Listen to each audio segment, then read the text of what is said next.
Good morning, students. Today we will cover the topic uniform circular motion, and this will be the last topic of your chapter number 4, motion in a plane. Okay, so what is a uniform circular motion?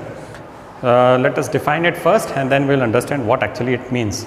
So if a particle moves along a circular path, if a particle is moving along a circular path with a constant speed, that means it is covering equal distance at equal interval of time. It's a constant speed, then and it is constant speed along the circumference of the path, then this motion will be called uniform circular motion. So if a particle moves along a circular path with a constant speed, then its motion is said to be a uniform circular motion. Suppose there is a particle here, I'll write this is particle A, okay, and it is describing a motion which is circular in nature. Okay, so it has described a motion which is circular in nature. Speed of this particle is constant, it is not changing. ठीक है, the speed is not changing. The speed, जिस speed से ये इस circumference को वो घूम रहा है, it is not changing, and this circular path may have a radius, let's say it's r. So this object is moving along this circular path with a constant speed, then this motion is called uniform circular motion. Now the question arises, is this motion accelerated? क्या इसमें acceleration है? क्योंकि ये तो constant speed से चल रहा है, यानी magnitude of the speed is not changing. अब magnitude of the speed is not changing, तो what is acceleration? Is this a change in velocity? The rate of change in velocity. तो हम बात करें अब velocity की, क्या velocity change हो रहा है? Speed तो uniform है, यहाँ पे हम बोल रहे हैं speed is uniform. That means the speed is not changing. The speed is not changing. But what about velocity? Velocity actually, if आप ध्यान दें इसमें, तो velocity is a vector quantity, है ना? Velocity is a vector quantity. Even if the magnitude is not changing, the direction is changing. At every point, the direction is changing. यहाँ पे velocity का direction tangential रहेगा. It will be like this, है ना? This is the direction of velocity. ठीक है, इस point में अगर मैं देखता हूँ, इस पॉइंट में वेलोसिटी क्या है? It is again tangential. Okay, and this is v. Okay, यहाँ पे ऐसे, यहाँ पे ऐसे. इस पॉइंट में अगर मैं देखता हूँ, it is again tangential and its velocity is v. Okay, so what is changing? It is the angle, the direction. The direction is changing. Okay, the direction is changing. That means velocity is not same everywhere. इसका मतलब क्या है कि velocity is not same at each point of this circular path. The velocity is changing. Okay, so in a uniform circular motion, the speed of the body remains the same, but the direction of the motion changes at every point. Okay, so at each position the velocity vector v is perpendicular to the radius vector. हाँ, अब एक चीज़ और देखिए, velocity vector यहाँ पे it is perpendicular. अब यहाँ पहुँचा, अगेन ये radius vector से perpendicular है ये, है ना? ये यहाँ पे ये radius vector सपोज ऐसा है, तो यहाँ पे ऐसा हो गया और यहाँ पे ऐसा. at every point it is perpendicular to the radius vector. Okay, at every point it is perpendicular, the velocity is perpendicular to the radius vector. Okay, यहाँ पे भी perpendicular, यहाँ पे भी perpendicular, यहाँ पे भी perpendicular. अगर एक पॉइंट यहाँ पे भी बताऊँ, अगेन ये velocity है और ये radius vector है, तो it is perpendicular at each point. This is perpendicular. So the velocity of the body changes continuously. Okay, so when the velocity is changing, there might be some acceleration. क्यों? क्योंकि the rate of change of acceleration है ना, velocity is changing, it is changing continuously. If the velocity is changing continuously, there should be an acceleration, है ना. और उसको इसलिए हम बोलेंगे कि ये uniform circular motion is an accelerated motion. Even if its speed is constant, it is undergoing a constant change in velocity and the rate of change of velocity is acceleration. तो इसका हम डिराइव करेंगे अभी थोड़ी देर बाद, है ना. So a uniform circular motion is a accelerated motion. ये हो सकता है 2 नंबर का क्वेश्चन आया है, please prove that the uniform circular motion is an accelerated motion. तो रीज़न क्या है? Yes, the speed is constant, that means the magnitude of the velocity is not changing, but the direction is changing continuously, and the rate of change of velocity is acceleration. Okay, so as the rate of change of velocity is acceleration, so a uniform circular motion is an accelerated motion. Now let us understand certain terms related to circular motion. Okay, now let us consider a particle moving in circular path. So for at any instant, let us take this point as origin, and this is the radius vector. Okay, this is the radius vector. This is the center of the circular path, and this will take it as origin. We will take this as a reference point. So at time t1, at time t1, the particle is at this position A.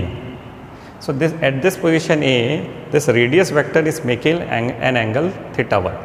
Okay, this radius vector is making an angle theta 1 from the origin.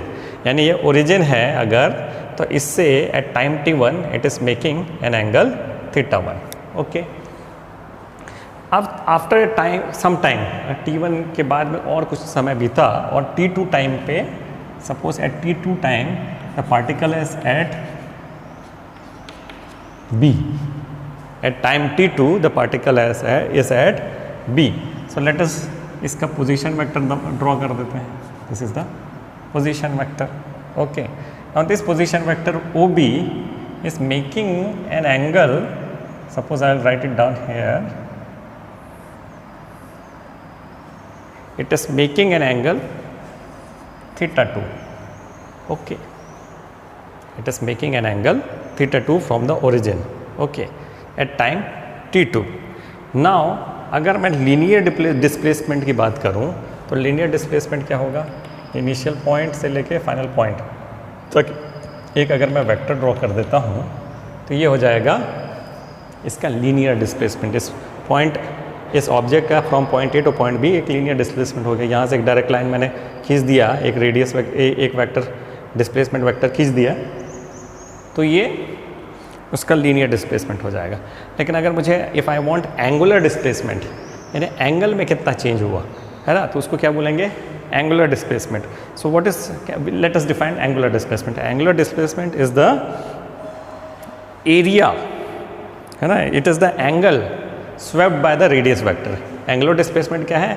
The angle swept by the radius vector. ये radius vector है ना, तो radius vector यहाँ पे था पहले, और उसके बाद में ये यहाँ पहुँच गया, तो ये फाइनल पॉइंट में ये यहाँ पे था और इनिशियल पॉइंट में यहाँ पे था, तो कितना एंगल डिस्प्लेस हुआ ये रेडियस वेक्टर, ये कितना एंगल डिस्प्लेस हुआ ये radius vector. So the angular displacement of a particle moving along a circular path is defined as the angle swept out by the radius vector in the given time interval. इस time interval में कितना angle swept किया, SVEEP किया, इसको क्या बोलेंगे हम? Angular displacement, है ना. तो यहाँ पे मैं लिख देता हूँ. So what we have understand is at time t1 the position vector, the position of this particle was at A, and at time t2 the position of the particle was at B. So the angle swept by the radius vector at this time interval is called angular displacement, है ना. So the angle swept by the radius vector at the time interval t2 minus t1 is called angular displacement, and that is equal to, angular displacement will be equal to theta 2 minus theta 1, or let us write it delta theta. तो angular displacement क्या हो गया, theta 2 minus theta 1 या delta theta. Okay, अब एक चीज़ और है ना, ये जो एंगल है इट इज़ इन रेडियंस। ये एंगल किस में है, this theta is in radiance. Okay, SI unit क्या है, रेडियन ही है, तो this theta is in radiance. अच्छा, अब एक और हमको रिलेशन याद रखना चाहिए हमारे प्रीवियस क्लास से, this angle is equal to arc upon radius, है ना, angle is equal to arc upon radius, है ना। तो ये आर्क कौन सा वाला आर्क हम कंसिडर कर रहे हैं, ये वाला आर्क, है ना। तो ए बी आर्क, तो ये क्या हो जाएगा, ए बी आर्क, ठीक है, और रेडियस क्या है, R. So this theta is equal to arc upon radius. तो delta theta will be equal to this arc A B upon radius. Suppose this arc AB is, suppose we'll say it as S, okay, या मैं बोलता हूँ इस distance को मैं क्या लिख देता हूँ, delta S, change in the distance. Okay, तो यहाँ पे मैं लिख देता हूँ इसको, it will be delta S upon R. Okay, so this delta theta is equal to delta S upon R. S क्या है, the distance covered by the particle in this circular path r. Okay, so what is the unit vector of unit of this angular displacement? Unit of this angular displacement is radians, and it is a dimensionless quantity. Okay, it is a dimensionless quantity. Okay, now let us go to another very important term, which is called angular velocity. Angular velocity. Okay, this angular velocity is denoted by this letter omega, है ना। Angular velocity is denoted by this Latin letter omega. Okay, this is omega. It is written just like W, बस curve जैसा रहता है। So omega. So angular velocity, what will be the what is the definition of velocity? This is change in displacement, change in displacement upon time elapsed. यहाँ पे change in angular displacement upon time elapsed. Okay. So यहाँ पे आप क्या बोल सकते हैं, angular velocity omega, यहाँ पे लिखता हूँ omega is equal to change in angular displacement. So change in angular displacement यानी delta theta upon time elapsed delta t, t2 minus t1. So this is the angular velocity. Now angular velocity, again, because velocity is a vector quantity, therefore angular velocity will be a vector quantity. Okay, angular velocity will be a vector quantity, so it is a vector quantity. Okay, now this is what we can define as an average angular velocity. For instantaneous angular velocity, suppose I want angular velocity at an instant, तो हम अपने पुराने चीज़ को याद करते हैं कि हम ये टाइम इलेप्स को जितना छोटा सा छोटा ले सकें, तब हमको एक इंस्टेंटेनियस एंगुलर वेलोसिटी मिलेगी, या कोई भी इंस्टेंटेनियस वेलोसिटी भी है। तो हमको क्या करना है कि ये जो टाइम इलेप्स्ड है उसको जितना छोटा कर सकूँ, है ना, टाइम इलेप्स को जितना छोटा कर सकूँ, तो इसमें हम क्या करेंगे, लिमिट लगा देंगे delta T tends to 0। Suppose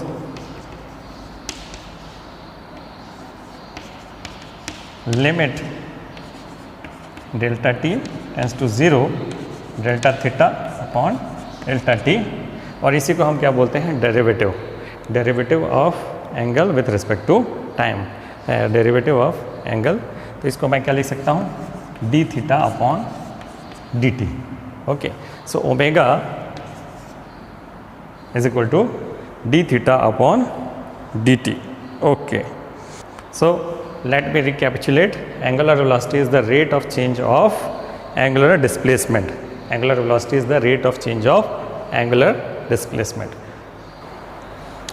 Okay, the next definition which you should understand is the time period. Okay, तो time period क्या है, what is time period? अगर पार्टिकल यहाँ पे है initially at 0 time and it starts moving in this circular path, it is the time taken to complete one full revolution is called time period. Okay, the time taken by this particle to complete one full revolution is called time period. Okay, अब इसको हम capital T से दिखाते हैं. So capital T suppose 0 time पे यहाँ पे था तो एंगल स्वेप्ट वाज 0.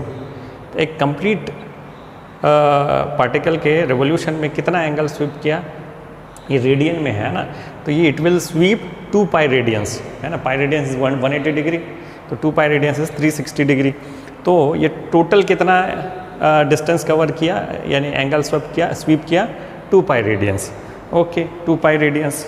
ओके, और किस वेलोसिटी से वो स्वीप किया, ये यहाँ पे एंगुलर वेलोसिटी से है ना. इतने एंगल को स्वीप कर रहा है, किस वेलोसिटी से स्वीप कर रहा है, एंगुलर वेलोसिटी से. एंगुलर वेलोसिटी है ओमेगा. तो अगर मैं इसको बोलूँ t इज इक्वल टू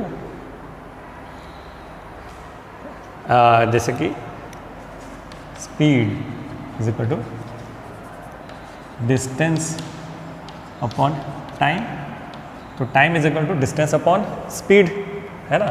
तो ये डिस्टेंस अपॉन स्पीड, डिस्टेंस कितना हो गया यहाँ पे, वैसे तो सरकमफेरेंस है, सरकमफेरेंस को अगर एंगल में कन्वर्ट कर दें तो कितना, इस रेडियस वेक्टर ने कितना एंगल स्वीप किया, 2 पाई रेडियंस. ओके, और स्पीड क्या था इसका, ओमेगा. तो the formula for time period is 2 pi by omega.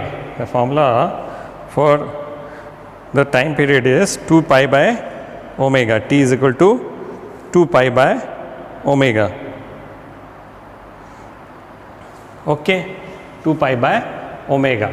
t is equal to 2 pi by omega. इसलिए हम omega is equal to 2 pi by t. यहाँ पे हम ये भी निकाल सकते हैं angular speed is equal to 2 pi by t. ये दोनों रिलेशन आपको याद रखने हैं. t is equal to 2 pi by omega और omega is equal to 2 pi by t. Okay, तो ये चीज़ें आपको अच्छे से याद रखनी है, समझना भी है, याद रखनी है. ये फॉर्मूलास काफ़ी जगह यूज़ होता है. नाउ उसके बाद एक और टर्म है, इसको बोलते हैं फ्रीक्वेंसी. फ्रीक्वेंसी का मतलब क्या है, the number of revolutions made per unit time. The number of revolutions made per unit time. Okay, the frequency of an object is in circular motion is defined as the number of revolutions completed per unit time.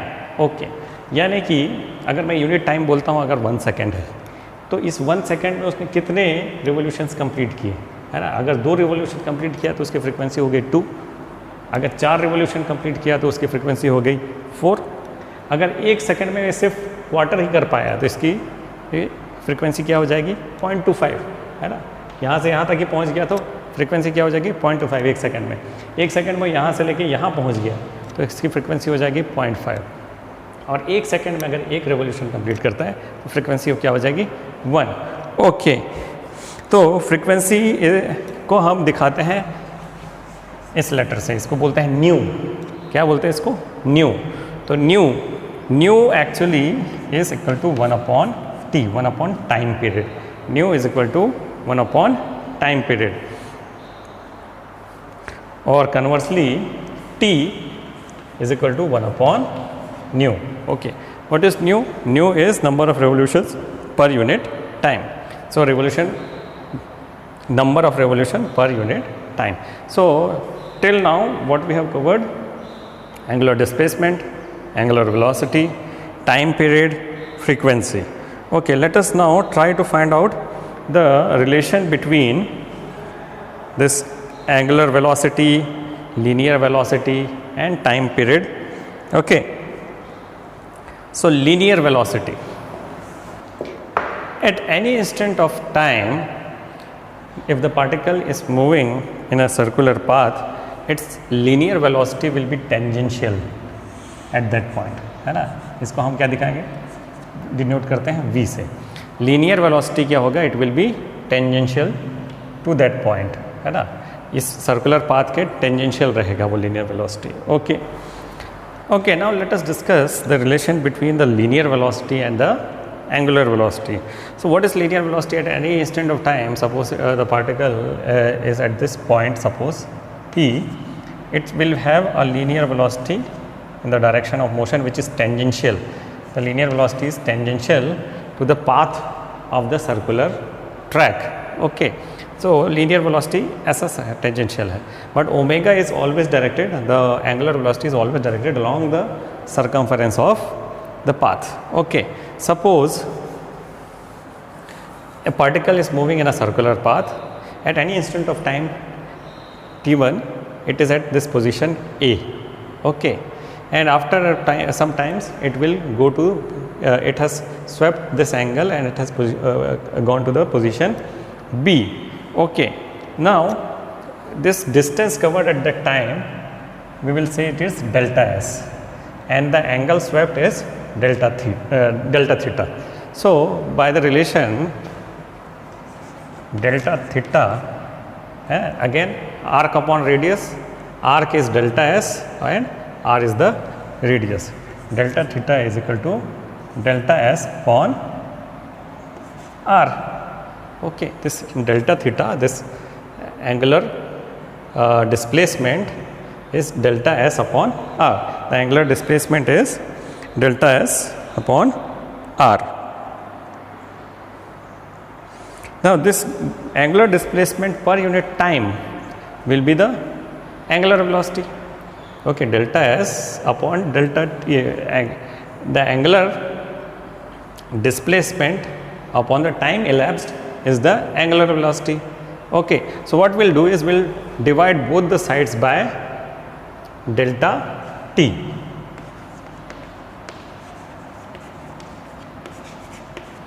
Okay, so this will be delta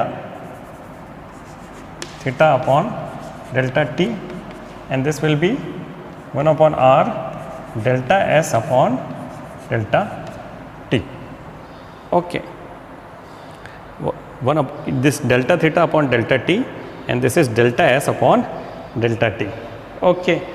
So now what we'll do is we'll try to minimize this time elapsed so that we find the instantaneous angular velocity and instantaneous. See, delta theta upon delta T is the average angular velocity, but here if you see, this is delta S, this is the distance. Delta is the distance and delta is the time. So distance upon time is again velocity. Okay, this is velocity. So let us first take a limiting delta. Let us take delta T tends to 0. So here I will write it here only.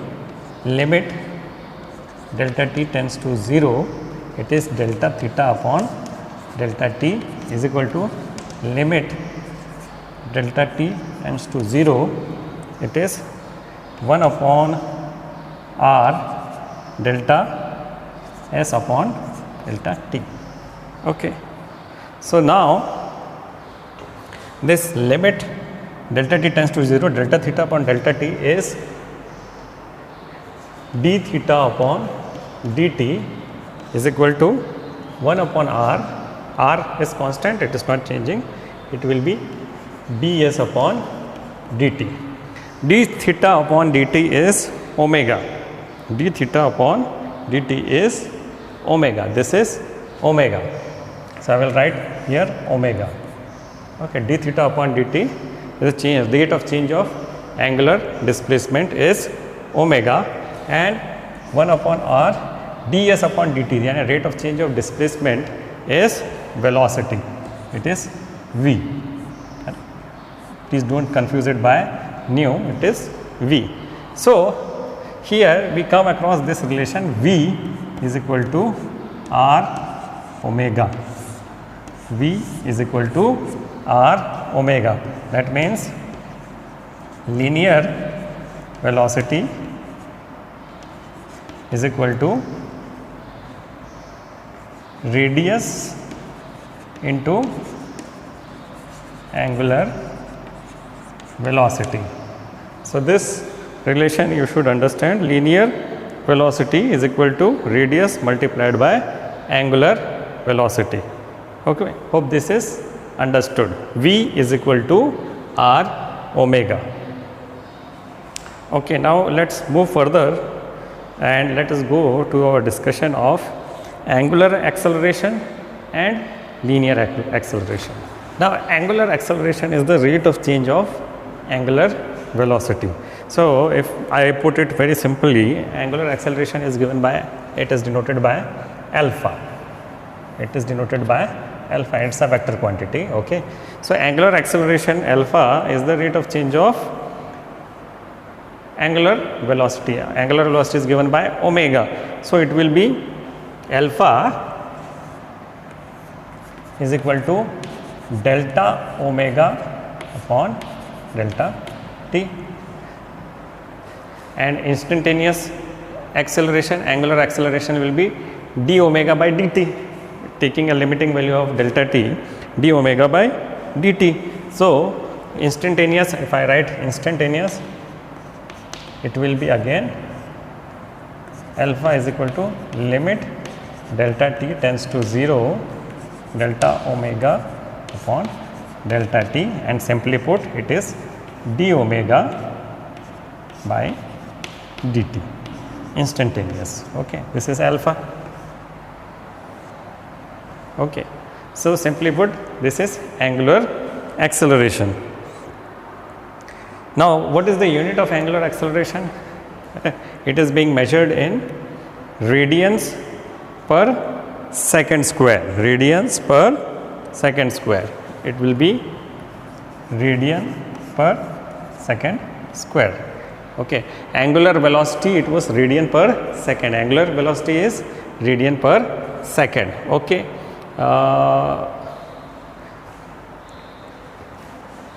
See, this was linear velocity. Again, since we have not studied cross product and dot product, what you can right now do is you can memorize V is equal to omega cross r. Omega cross r, omega cross r. It is a cross product of omega and radius vector. Velocity vector, linear velocity is the cross product of omega and r vector. Please remember this.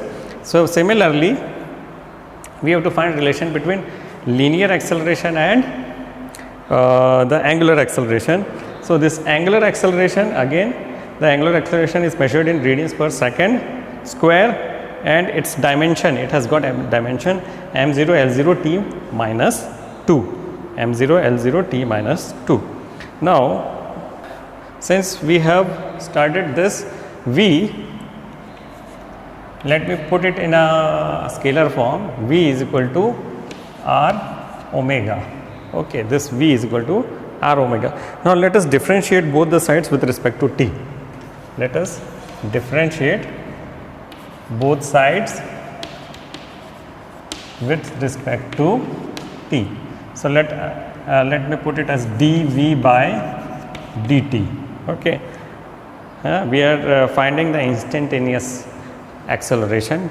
So, it is v is differentiated dv by dt is equal to dt of r omega. R is constant, the radius or the path is not changing. So, r will come out and it will be r d omega upon dt. So, I can write it dv by dt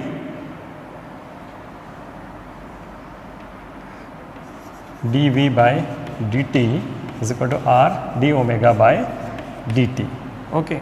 Now, dv by dt is actually linear acceleration.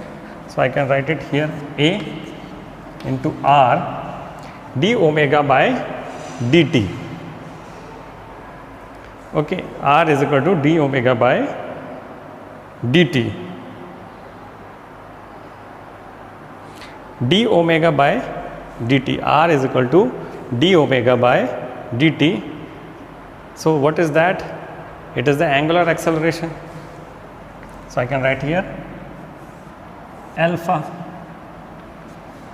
So, this is linear acceleration and this is angular acceleration.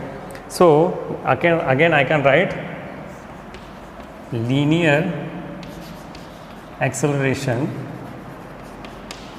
is equal to radius multiplied by angular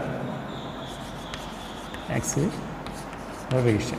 Okay, but again, just like we have written this in vector form, we can also write this in vector form. In vector form, linear acceleration vector A is equal to cross product of angular acceleration and radius vector. It is the cross product of angular acceleration and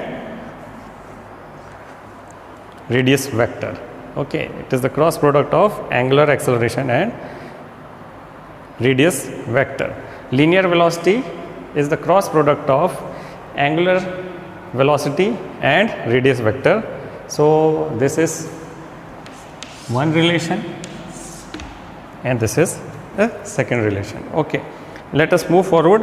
We will be doing some numericals based on that. Okay, but there's one more important topic which we should undergo, and that is centripetal acceleration. As we have already discussed, that when a body is moving along a circular path, it will be called as uniform circular motion only when the speed remains constant, only when the speed of this body remains constant. That means the body is moving at a speed which remains constant, but its velocity is changing at every point. Its velocity is changing at every point, and because of that, what we can say that since the velocity is changing at every point and the rate of change of velocity is acceleration, that means we can say that this motion is an accelerated motion. तो ये acceleration जो हो रहा है, इसमें जो acceleration हो रहा है वो actually it will be always directed towards the center. It will be always directed towards the center of the radial path of this circular path. It will be always, इसको बोलेंगे हम radial acceleration बोलेंगे, है ना. इसको क्या बोलेंगे? its direction is always towards the center. So a body undergoing uniform circular motion is acted upon by an acceleration which is directed along the radius towards the center of the circular path. और this acceleration, जो इस acceleration है, इसको हम क्या बोलेंगे? Centripetal acceleration. It is always directed towards the radius center, radius के through towards the center. It will be always directed towards the center. इसका डायरेक्शन किधर है? Towards the centre. इस एक्सेलरेशन का डायरेक्शन किधर है? Towards the centre of the circular path. तो इसको क्या बोलेंगे? इस एक्सेलरेशन को centripetal acceleration. This name was given by Newton, sir Isaac Newton. And centripetal means centre seeking. Centripetal का मतलब क्या है? सेंटर सीकिंग, जिसको चाह है सेंटर की तरफ जाने की. तो एक बार फिर से मैं रिपीट करता हूँ. A body undergoing uniform circular motion is acted upon by an acceleration which is directed along the radius towards the center of the circular path. This acceleration is called centripetal acceleration. That means center seeking acceleration. थोड़ा सा इसको derive करने की कोशिश करते हैं. Linear acceleration is the, जो हमने लीनियर एक्सेलरेशन बोला था, it is actually equal to centripetal acceleration. तो एक काम करते हैं, let us try to derive this relation. Let us consider a body is moving in a circular path, and at time interval t1, suppose the body is at this place, okay, p, the body is at this place p, and suppose this velocity we will consider this as v1, okay. After time interval t2, it has now reached to this place q, okay, and now because the linear velocity is always tangential to the point or to the circular path, the linear velocity is always tangential to the circular path, इसलिए यहाँ पे इसकी velocity क्या हो जाएगी? ऐसे tangential हो जाएगी, और इसको मैं बोल देता हूँ v2, ओके. तो इसका linear displacement क्या हुआ है ना? अगर मैं एक chord बनाता हूँ ऐसा, तो this is the linear displacement, okay. pq क्या है? linear displacement है. ये क्या हो गया? linear displacement, okay. Angular displacement ये आर्क पी क्यू होगा, okay. This P Q is the linear displacement. अब अगर मुझे इस वेलोसिटी का रिजल्टेंट निकालना है, इन दोनों वेलोसिटी का रिजल्टेंट निकालना है, एक बार ये v1 इधर गया और v2 इधर गया, ओके, तो ये रिजल्टेंट वेलोसिटी अगर मैं निकालता हूँ तो सपोज़ मैं एक पॉइंट लेता हूँ, सपोज़ एक पॉइंट लिया मैं A और इसको पैरेलली यहाँ पे शिफ्ट कर दिया मैंने, ठीक है, तो इसको पैरेलली मैं शिफ्ट करता हूँ, ओके, पहले हमने शिफ्ट कर दी। अब इस v2 वेक्टर को भी मैं पैरेलली शिफ्ट करके यहाँ पे ले आता हूँ, ओके, तो ये कुछ ऐसा आएगा। So this is v1, this is v2, okay. तो इसका जो रिजल्टेंट वेक्टर है वो क्या होगा, बाय ट्रायंगल लॉ अगर मैं इससे यहाँ से ऐसा करता हूँ तो v1 प्लस इसको मैं बोलता हूँ डेल्टा v, ओके, तो v1 plus delta v is equal to v2, यहाँ से आप निकाल सकते हैं, है ना, बाय ट्रायंगल लॉ ऑफ, जो इन ऑर्डर में लेता हूँ इन दोनों को, तो ये हो जाएगा v1 plus delta v is equal to v2, यानी यहाँ पे मुझे डेल्टा v मिल गया, delta v is equal to v2 minus v1। Now remember the in magnitude v1 and v2 are equal, magnitude में v1 और v2 इक्वल है, तभी तो ये लेंथ सेम बना है, okay. Now what will be the direction of this change in velocity, ये change in velocity delta v का डायरेक्शन क्या है, अगर इसको मैं ऐसे कंसिडर करूँ, सीख करूँ, तो ये v1 ऐसे जा रहा है, v2 ऐसे है ना, और इन दोनों के बीच में सपोज़ ये जो एंगल है, मैं मान के चलता हूँ ये थीटा है, सपोज़ ये एंगल कितना है, ये डेल्टा थीटा है, ये क्या है, डेल्टा थीटा है, ओके। तो सेम एंगल यहाँ पे भी है, डेल्टा थीटा। क्यों है सेम एंगल, क्योंकि ये हर जगह पे ये 90 डिग्री है, ये टेंजेंशियल है ना, तो ये दोनों जो एंगल बना रहे हैं वो भी इनके रेडियस वेक्टर भी एक दूसरे से बना रहे हैं, तो ये डेल्टा थीटा है, ओके।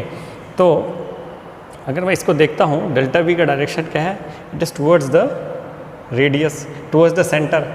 डेल्टा v का डायरेक्शन क्या है, द चेंज इन वेलोसिटी का डायरेक्शन क्या है, टुवर्ड्स द सेंटर, है ना, towards the centre, and it is acting along the radius.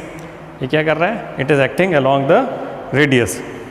So to determine the change in velocity take an external point A, ये हमने कर लिया, ठीक है। तो दिस इज ए, इसको बी ले लीजिए, उसको सी ले लीजिए, ठीक है। तो to determine the change in velocity take an external point A, draw A B equal to and parallel to v1 and A C equal to and parallel to v2, draw the vector BC to close the triangle as shown. So applying triangle law of vector addition, AB plus BC is equal to AC. So BC is equal to AC minus AB, that is V2 minus V1, हमने निकाल लिया। So thus the change in velocity in time delta t is given by BC and that is delta V. अब एक काम करते हैं, इसको हमको क्या, ये तो एवरेज वेलोसिटी है, एवरेज चेंज इन वेलोसिटी है। मैं क्या करता हूँ, ये डेल्टा टी जो है इसको छोटा करते जाता हूँ।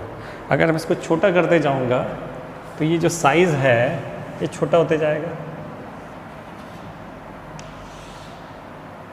और छोटा किया और छोटा होते जाएगा, तब एक पॉइंट ऐसा आएगा कि ये जो आर्क है it will be just like a cord. ये आर्क क्या है, it will be just straight line, just like a cord, okay.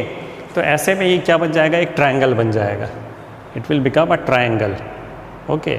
ये जितना इसको डेल्टा टी छोटा करते जाऊंगा तो it will become a triangle. तो अभी मैं इसको एक्सपैंड करके बता रहा हूँ कि it will be like this, it will be a triangle OPQ, है ना। So it will become a triangle OPQ, okay, this triangle will become OPQ। And अब ये ट्रायंगल देख लीजिए, हम इसमें ट्रायंगल ABC, OPQ ABC। अब देखिए जो एंगल है, angle POQ, angle Q is equal to angle B A C, angle B A C, है ना। एक चीज़ ये हो गया, this angle is equal to this angle. एक चीज़ और देखेंगे, V1 this side A B upon A C is equal to 1, this side A B upon A C, है ना। यहाँ पे लिख देता हूँ ए बी अपॉन ए सी। क्यों इक्वल है? क्योंकि ये भाई मैग्नीट्यूड में तो सेम है, V1 और V2 मैग्नीट्यूड में तो सेम है, ये तो इक्वल टू 1 है, ठीक है। और इधर इस ट्रायंगल में देखता हूँ तो O Q upon O P, O Q upon O P is also equal to 1। Okay, ये हो गया। तो इससे हम ये निकाल सकते हैं कि भाई this triangle are similar triangles, this triangles are similar triangle. तो अगर मैं बोलूँ कि इनका रेशियो अगर मैं लेता हूँ, है ना, सो यहाँ पे मैं बोल सकता हूँ कि triangle O P Q and triangle A B C are similar. तो अगर मैं किसी दो साइड का रेशियो लेता हूँ, उसका करस्पॉन्डिंग दो साइड का ratio will be equal here. तो सपोज मैं रेशियो लेता हूँ P Q upon O P, P Q upon O P, that will be equal to P Q के करस्पॉन्डिंग साइड क्या है, B C upon A B, ठीक है। P Q upon O P is equal to B C upon A B. P Q क्या है? P Q this is displacement, linear displacement, इसको मैं लिख देता हूँ डेल्टा एस। पी क्यू क्या है? Linear displacement, delta S. O P क्या है? आर। तो मैं यहाँ पे लिख देता हूँ डेल्टा एस अपॉन आर, ठीक है। और बी सी क्या है? ये है delta V upon A B क्या है?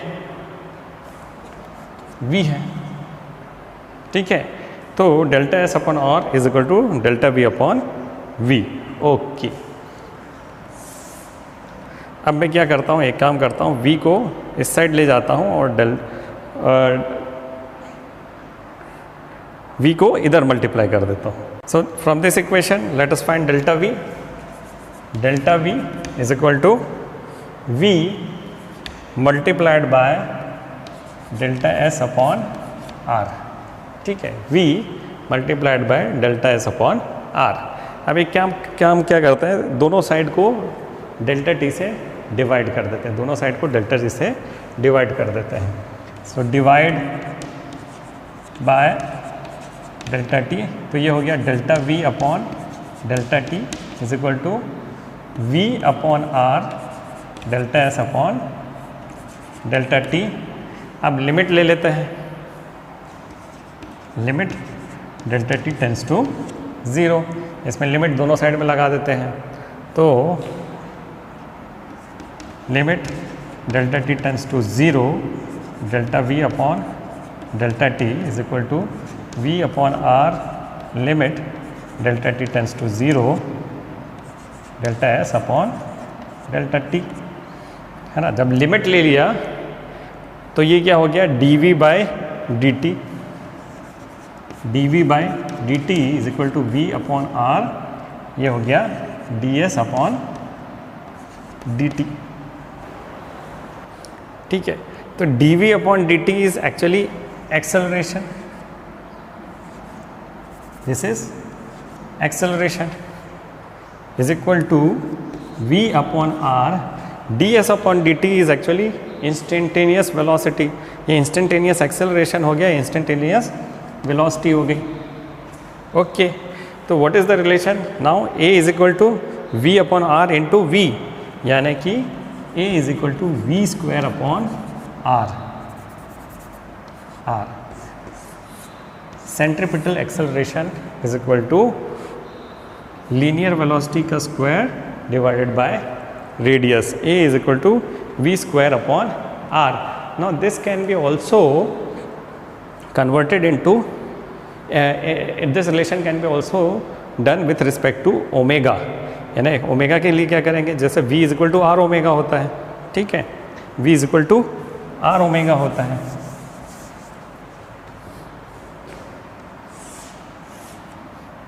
a is equal to V square upon R, v is equal to R omega.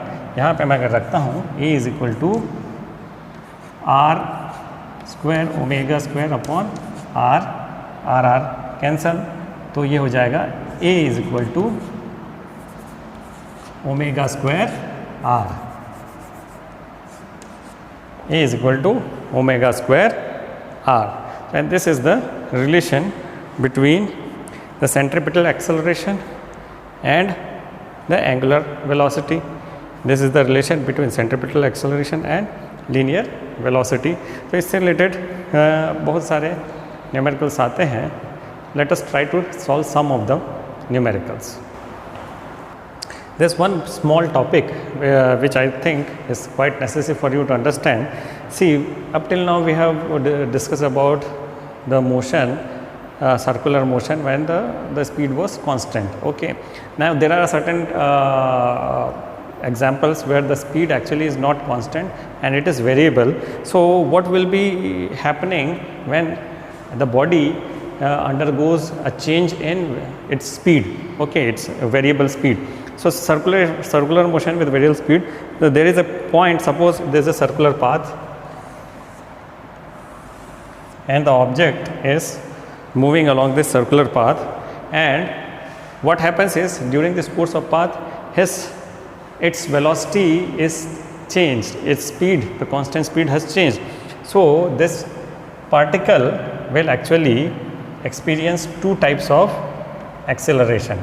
This particle will experience two types of acceleration, that is, it will have a tangential acceleration which I will say at, and it will also have a radial acceleration which we say it is as AC. So this particle will have two accelerations, AT, that is tangential acceleration, and AC, which is centripetal acceleration.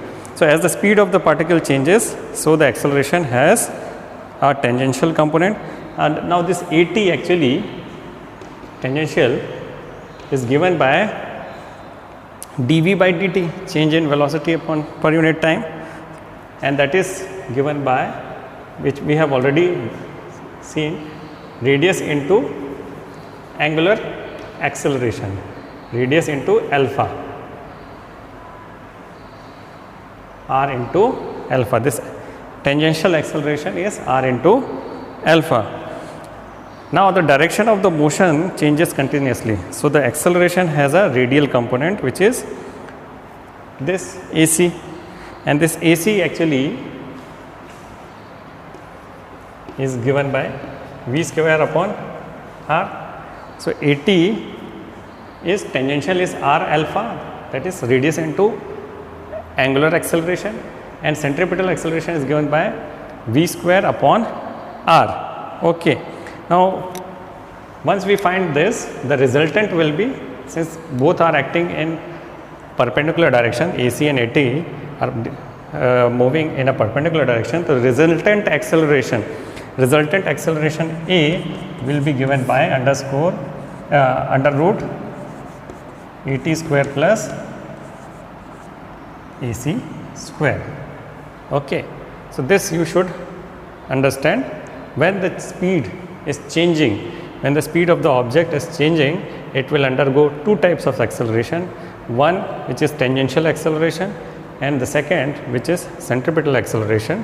Tangential acceleration we can find out by r into alpha, alpha is angular acceleration, and centripetal acceleration we can find out by v square upon r, where v is the linear velocity, and the resultant acceleration is given by under root AT square plus AC square. So this will be helpful in solving some of the problems.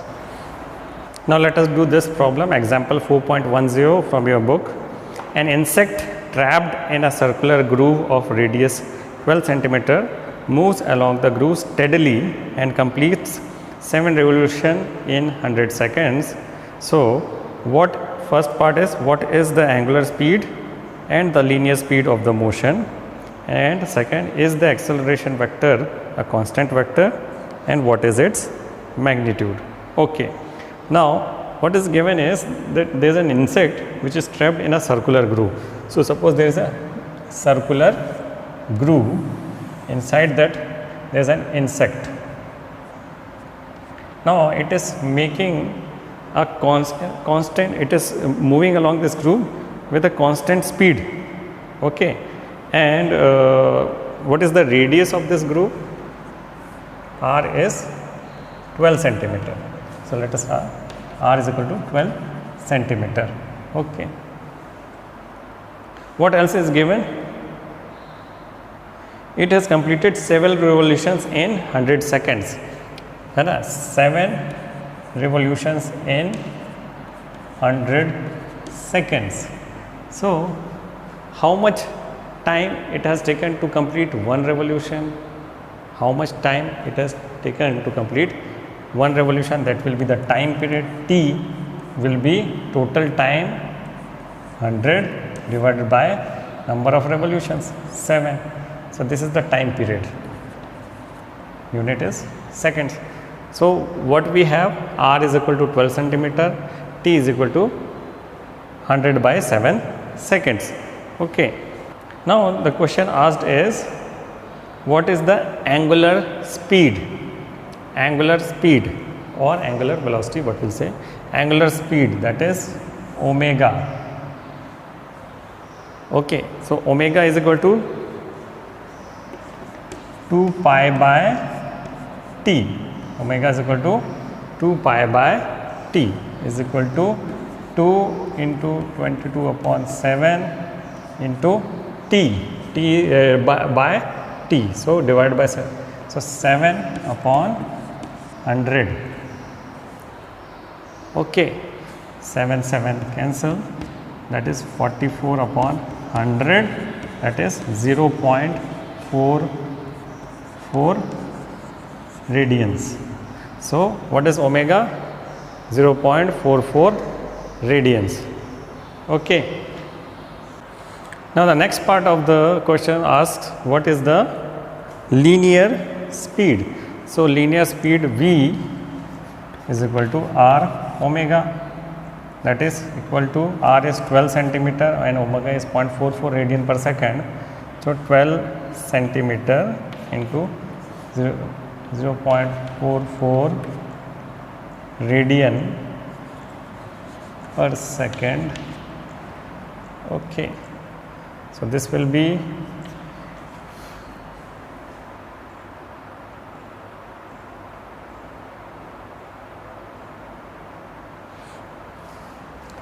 5.3 centimeter per second. It will be 5.3 centimeter per second is the linear velocity, okay, of this insect, 5.3 centimeter per second. Next it is asked, is the acceleration vector a constant vector? So acceleration, since the velocity is changing at every point, the velocity is changing at every point of this path, the acceleration is also changing. It is directed towards the center, but it is also changing. So the direction is changing continuously. So acceleration cannot be considered as constant. It is not a constant vector, but its magnitude is constant. Though it's like the velocity's magnitude is constant, the acceleration's magnitude is also constant, and A is equal to V square upon R or omega square R.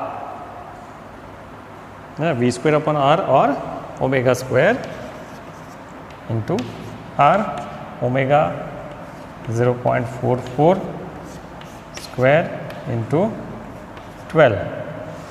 Okay, so this will be 2.3 centimeter per second square. Okay, 2.3 centimeter per second square. Now this was fairly easy question. Let us go into some more tricky questions so that it will be very easy for you to understand the concepts. Now let us do this question. A body of mass 10 kg revolves in a circle of diameter 0.4 meter making 1000 revolutions per minute. Calculate its linear velocity and centripetal acceleration. What is given? M 10 kg and diameter of the circle, the diameter of the circle. So D is equal to 0.40 meter. So what is R? R will be half of this 0.2 meter. Also given is nu 1000 per minute. Frequency is given 1000 per minute. I can write 1000 by 60 per second. Now this is per second. Nu is given. Okay, we have to find out V and linear velocity and centripetal acceleration. So इसको linear velocity क्या होता है? V is equal to R omega. Omega हमको लेगा omega angular velocity ये मिल जाएगा अपने को 2 पाई न्यू से, यानी कि 2 पाई इंटू न्यू है 1000 on 60 62 300 पाई बाय 3. ठीक है, ये मिल गया रेडियन पर सेकेंड. ओके, अब मुझे यहाँ पे रख देना है. V is equal to R है 0.2, ओमेगा है 100 पाई बाय 3, यानी ये हो गया 20 pi by 3 metre per second. इसको आप कैलकुलेट कर लो ये कितना आएगा. 20 pi by 3 metre per second. और अब निकालना है centripetal acceleration. V is equal to omega square R या R omega square. V is equal to omega square R या R ओमेगा स्क्वायर. तो ओमेगा क्या है? Again 100 pi by 3 square into R 0.2. तो आप इसको कर लीजिए कैलकुलेट, है ना. इसका आंसर आ जाएगा 2000 पाई स्क्वायर बाय 9.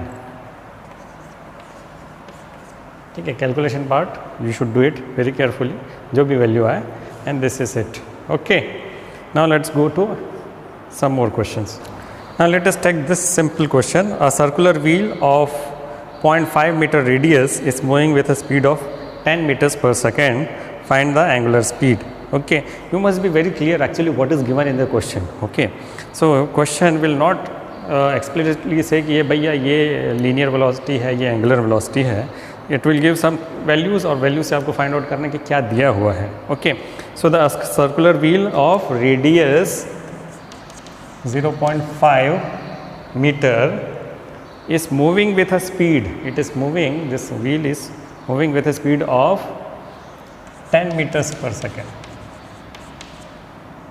अब वो क्या पूछा है कि please find out the angular speed omega. तो V, हाँ ओमेगा चाहिए हमको. क्वेश्चन हमको मालूम है V is equal to R omega which gives 10 is equal to 0.5 into omega. तो ओमेगा विल बी 10 अपॉन 0.5, यानी कि 100 by 5 20 radians per second. Answer is 20 radians per second. Okay, now let's do some more questions and look at this very beautiful question. The angular velocity of a particle moving along a circle of radius 50 centimeter is increased in 5 minutes from 100 revolutions per minute to 400 revolutions per minute. Find the angular acceleration and linear acceleration. So what is given? First of all, the given is R. R is equal to 50 centimeter, that means 0.5 meter. Okay. Then it is said that its speed has angular velocity has been increased from 100 revolutions per minute to 400 revolutions per minute. So omega has been increased from 100 revolutions per minute to 400 revolutions per minute. But the given thing is new frequency. दिया क्या है? New दिया है. तो frequency nu 1 is equal to 100 revolutions per minute, है ना. इसमें क्या दिया है? 100 revolutions per minute to new 2 क्या दिया है? 400 revolutions per minute. And eight which time? Time दिया है, टाइम 5 मिनट्स. ओके, तो क्या दिया हुआ है? 100 रेवोल्यूशंस पर मिनट से वो 400 रेवोल्यूशंस पर मिनट तक लेके गए. ओके, तो मैं यहाँ पे एक ओमेगा निकाल सकता हूँ, ओमेगा 1, और दूसरा निकाल सकता हूँ omega 2.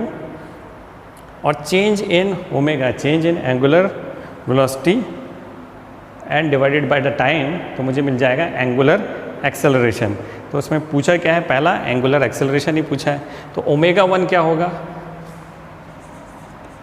It will B 2 pi new 1. Omega 1 क्या होगा? 2 पाई न्यू 1. और ओमेगा 2 क्या होगा? 2 पाई न्यू 2. ठीक है. सो एंगुलर एक्सेलरेशन अल्फा, ये क्या हो गया?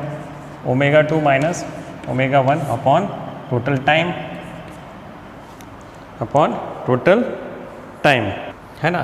तो ये पर मिनट है, तो ये इसको मैं ये कर सकता हूँ कि 100/60, इसको 400/60. ओके, तो ये क्या कर देता हूँ मैं? 2 पाई को कॉमन लिया, न्यू 2 है 400/60 माइनस न्यू 1 है 100/60. ओके, अपॉन कितने मिनट्स है? Time 5 minutes.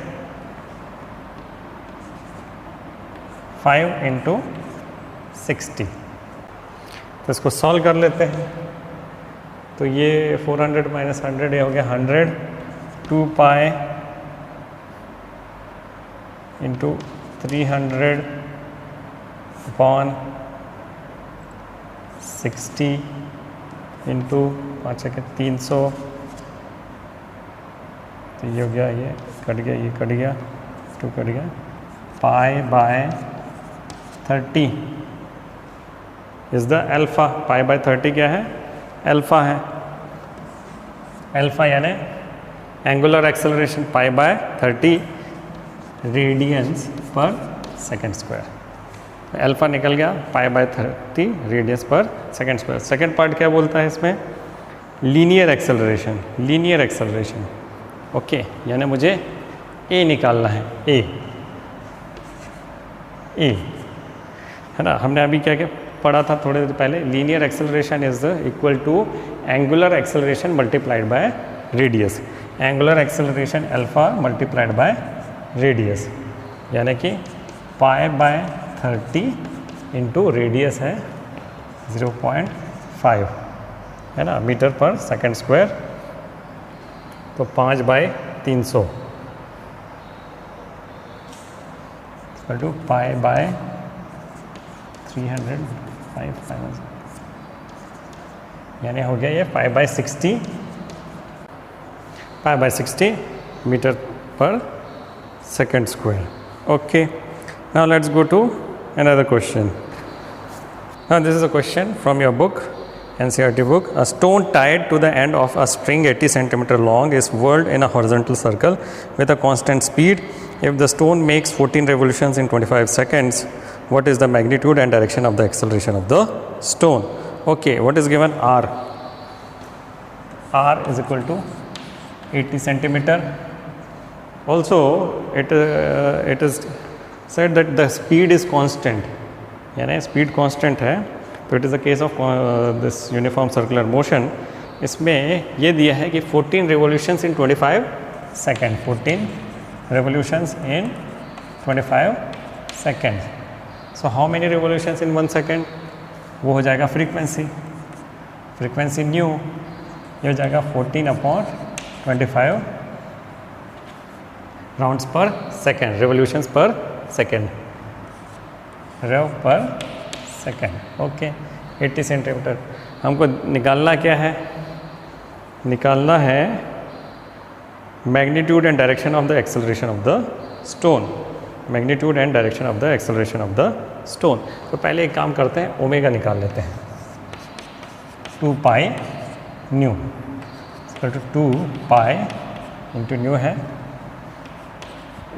14/25, 2 into 22/7 into 14/25, 7 1 7 2 4 2 8, 4 2 8/25, 88/25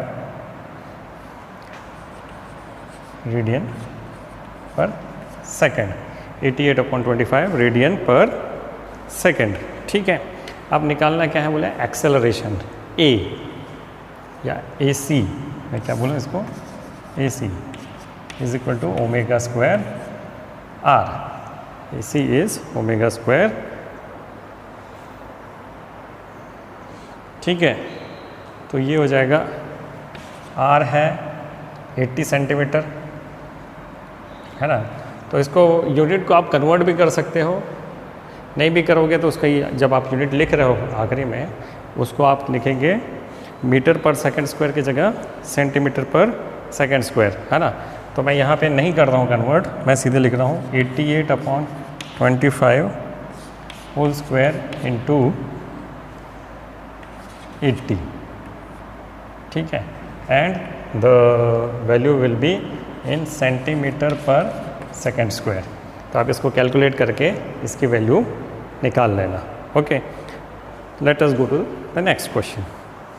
So next question is, an aircraft executes a horizontal loop of radius 1 kilometer with a steady speed of 900 km per hour. Compare its centripetal acceleration with the acceleration due to gravity.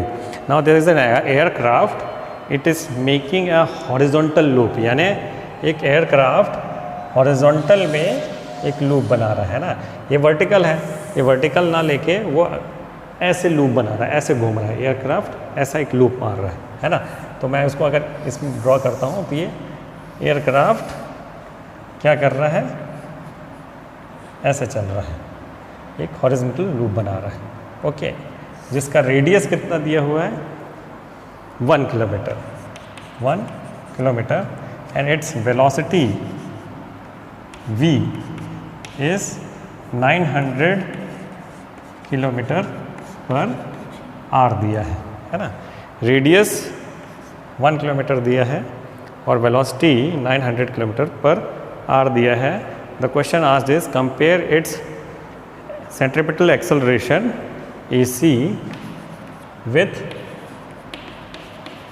जी। हमको compare किससे करना है? ए सी को जी से। तो velocity 900 kilometre per hour, radius 1 kilometre. Okay, so R can be taken as 1000 meter, V 900 kilometer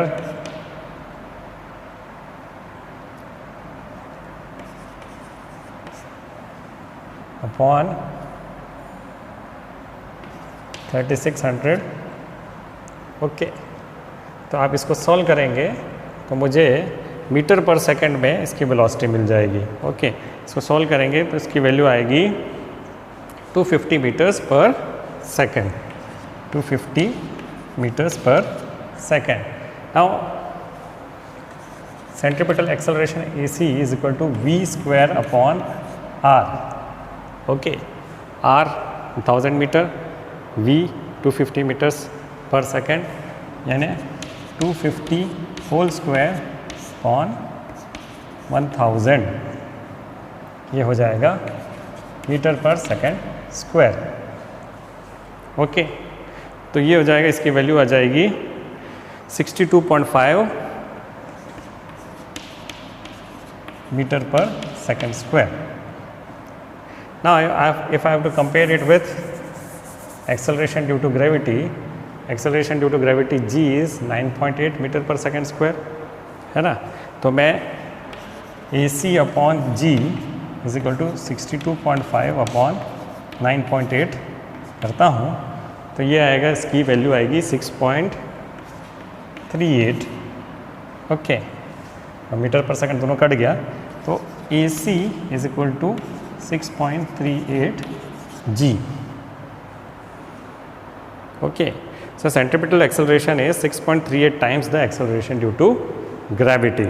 Okay, now let's move to the final question of today's topic. Now let us move to the final question.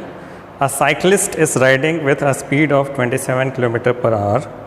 As he approaches a circular turn on the road of radius 80 meter, he applies brakes and reduces his speed at the constant rate 0.5 meter per second square.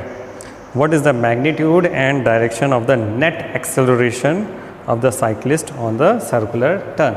Now, this is the case of non-uniform speed, non-uniform motion in the circular path. Okay, तो last topic मैंने अभी cover किया वो उससे related है। अब इसके ऊपर में इस साइक्लिस्ट के ऊपर में दो एक्सेलरेशन लग रहे हैं। एक तो जब जैसे ही वो सर्कुलर पाथ में एंटर करेगा तो उसे एक सेंट्रीपिटल एक्सेलरेशन लगेगा towards the centre of the circular path, and because he is reducing his speed, तो एक एक्सेलरेशन उसको उसके वेलोसिटी के अपोजिट डायरेक्शन में लगेगा, that is actually tangential acceleration. Okay, suppose this is the path. Okay, this cyclist इधर से आया और जैसे ही एंटर किया, okay, and suppose this is the radius, centre है ये O, और यहाँ पे ब्रेक लगाना चालू किया, तो at this point of time its velocity is like this. इस वेलोसिटी पे क्योंकि वो ब्रेक लगा रहा है तो एक एक्सेलरेशन जो है अपोजिट टू द वेलोसिटी लगेगा, क्योंकि ब्रेक लगा रहा है, अगर एक्सेलरेट कर दे तो टुवर्ड्स द वेलोसिटी लगता है, तो ये जो रहेगा ये टेंजेंशियल एक्सेलरेशन है। और because it is now moving in the circular path, तो एक एक्सेलरेशन उसको सेंट्रीपिटल भी लग रहा है। सो एक एक्सेलरेशन सेंट्रीपिटल लग रहा है, एक टेंजेंशियल लग रहा है। ओके, सो अगर जैसा सर्कुलर पाथ है तो एक एक्सेलरेशन उसको टेंजेंशियल लग रहा है और एक सेंट्रीपिटल लग रहा है, तो इसका जो रिजल्टेंट है that is net acceleration. This is the net acceleration. ये जो रिजल्टेंट है that is the net acceleration. Okay, तो अब मुझे रिजल्टेंट निकालना है ना। अच्छा, हमको क्या दिया है क्वेश्चन में, 80 दिया हुआ है। कितना दिया हुआ है? 0.5 मीटर पर सेकंड स्क्वायर, है ना। तो हमको पहले सेंट्रीपिटल एक्सेलरेशन निकालना है, AC निकालना है। AC is equal to V square upon R। AC is equal to V square upon R। इसकी वेलोसिटी क्या थी? V 27 kilometre per hour. अगर इसको हम मीटर पर सेकंड में चेंज करते हैं तो ये बन जाएगा 7.5 मीटर पर सेकंड। तो वेलोसिटी दिया हुआ है। अच्छा, उस सर्कुलर जो है पाथ उसका रेडियस दिया है 80 मीटर दिया है, 80 मीटर। यस, ठीक है। तो मुझे AC मिल जाएगा, है ना, ये मिल जाएगा। कैसे? ये वैल्यू रख देते हैं 7.5 स्क्वायर अपॉन 80, तो ये हो जाएगा 7.5 square upon 80, 0.7 metre per second square. तो 80.5 है, AC 0.7, ठीक है। तो नेट एक्सेलरेशन जो है नेट A, इसका मैग्नीट्यूड मुझे मिल जाएगा under root AC square plus 80 square and under root 0.AC 7 square plus 0.5 square. इसका हो जाएगा magnitude 0.86 metre per second square. तो मैग्नीट्यूड तो मिल गया, अब डायरेक्शन चाहिए, है ना। Suppose this net acceleration is making an angle theta with tangential acceleration. Suppose it is making an angle theta with tangential acceleration. AT की वैल्यू मालूम है, AC की वैल्यू मालूम है. AC है 0.7, AT है 0.5. इस ट्रायंगल को मैं देखता हूँ, है ना, तो AT अपॉन, नहीं, ये बेस है, ये परपेंडिकुलर है, tan थीटा निकाल देता हूँ मैं. tan theta is equal to perpendicular AC upon base AT. AC है 0.7, ये है 0.5, तो tan theta is equal to 7/5, theta is equal to tan inverse 7/5. ठीक है, तो ये डायरेक्शन मिल गया with respect to the tangential acceleration. ठीक है, इतने एंगल में ये रिजल्टेंट एक्सेलरेशन लगेगा. इसकी वैल्यू आप ट्रिग्नोमेट्रिक टेबल से निकाल लीजिए. It will be 54 degree 28 minutes. Okay, so this completes this chapter, and we'll move now to the next chapter, chapter number 5. Okay, laws of motion. Thank you.